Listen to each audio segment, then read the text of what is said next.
其實我冇你哋想象中咁壞，我亦都好努力，我亦都想改變自己嘅命運。其實咁多年嚟，我一直都想改變自己嘅命運，因為我一直都喺路上，我從來都冇停低過自己嘅腳步，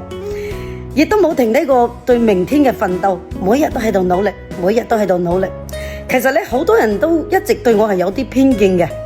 其實每次我喺直播間展示嘅每一樣嘢，每一個環節，以及我講嘅每一句話都係真實嘅，但係咧都仲係有好多人唔了解我，跟住咧就唔信任我。其實冇所謂嘅，我覺得了解一個人需要時間吧，啱啊。咁畢竟大多數人都係喺網絡上見過面，其實喺生活中咧我哋係冇見過嘅，啱唔啱？鬧我兩句，講我兩句，我覺得亦都能夠理解大家嘅。講實話啦，你睇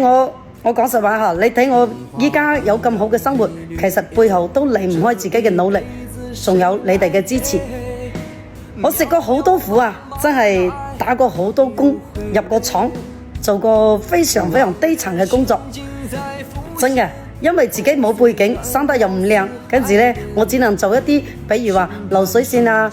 出賣勞動力啊，咁樣一步一步行到依家嘅。但我從來都冇飄過，